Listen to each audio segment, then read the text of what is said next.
Hi everyone welcome back. ನೀವು ನೋಡ್ತಾ ಇದ್ರೆ student solution YouTube channel. NEET ವಿದ್ಯಾರ್ಥಿಗಳಿಗೆ ಗುಡ್ ನ್ಯೂಸ್ನ ಸಿಎಂ ಸಿದ್ದರಾಮಯ್ಯ ಮುಖ್ಯಮಂತ್ರಿಗಳು ಹೇಳಿದ್ದಾರೆ.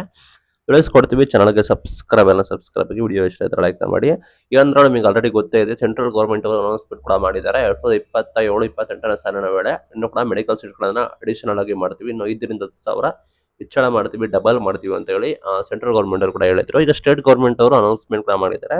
ಸಿಎಂ ಸಿದ್ದರಾಮಯ್ಯ ಅವರು ಕೂಡ ಹೇಳಿದ್ದಾರೆ. ಏನಂದ್ರೆ ಪ್ರತಿ ಜಿಲ್ಲೆಗೂ ಕೂಡ ಒಂದು ಸರ್ಕಾರಿ ಮೆಡಿಕಲ್ ಕಾಲೇಜು ಮತ್ತೆ ಒಂದು ಮಲ್ಟಿ ಸ್ಪೆಷಾಲಿಟಿ ಆಸ್ಪತ್ರೆ ನಿರ್ಮಿಸ್ತೀನಿ ಅಂತ ಹೇಳಿ ನನ್ನ ಗುರಿ ಇದೆ ಅಂತ ಹೇಳಿ ಸಿಎಂ ಅವರು ಘೋಷಣೆ ಕೂಡ ಮಾಡಿದ್ದಾರೆ. ಅಲ್ಲಿ ಏನಂದ್ರೆ ಈಗ ನಿಮ್ಗೆ ಗೊತ್ತಿರೋದ್ರೆ ಈಗ already shortage of doctors already ಎಲ್ಲ ಕಡೆ ಡಾಕ್ಟರ್ಸ್ ಶಾರ್ಟೇಜ್ ಕೂಡ ಇದೆ. ಸರ್ಕಾರ ಹೈರಿಂಗ್ ಮಾಡ್ತಾ ಇದ್ರು ಕೂಡ ಇಲ್ಲಿ ಸಾಕಷ್ಟು ಇದಿದೆ, ಸಮಸ್ಯೆ ಇದೆ. ಆರೋಗ್ಯ ಕ್ಷೇತ್ರ ವೆರಿ ವೆರಿ ಇಂಪಾರ್ಟೆಂಟ್. ಜನಸಂಖ್ಯೆ ಹೋಗ್ತಾ ಜಾಸ್ತಿ ಆಗುತ್ತೆ ನಿಮ್ಗೆ ಗೊತ್ತಿರೋ ಹಾಗೆ.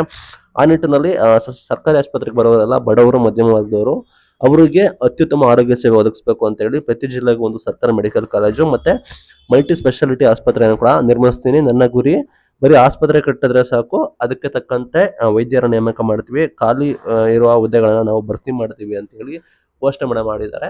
ಇನ್ನು ನೆಕ್ಸ್ಟ್ ನೀವು ನೋಡೋದಾದ್ರೆ ನೆಕ್ಸ್ಟ್ ಹೋಗ್ತಾ ನಿಮಗೆ ಜನಸಂಖ್ಯೆ ಕೂಡ ಜಾಸ್ತಿ ಆಗುತ್ತೆ. ಅಫ್ಕೋರ್ಸ್ ಕಾಂಪಿಟೇಷನ್ ಕೂಡ ಜಾಸ್ತಿ ಆಗುತ್ತೆ ಅಂಡ್ ನಿಮಗೆ ಸೀಟ್ಸ್ ಕೂಡ ಜಾಸ್ತಿ ಆಗುತ್ತೆ. ಸಿಎಂ ಅವರು ಘೋಷಣೆ ಕೂಡ ಮಾಡಿದ್ದಾರೆ. ನೆಕ್ಸ್ಟ್ ಯಾರೆಲ್ಲ ನೀಟು ಸ್ಟಡಿ ಮಾಡ್ತಾ ಇದ್ರೆ ಅಥವಾ ಲಾಂಗ್ ಟರ್ಮ್ ಹೋಗ್ತಾ ಇದ್ರೆ ಅವ್ರಿಗೆ ಸಹಾಯ ಆಗ್ಬೋದು.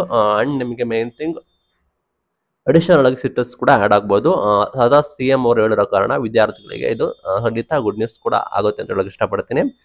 ಇದು ಇವತ್ತಿನ video. Thank you for watching till end. Thank you.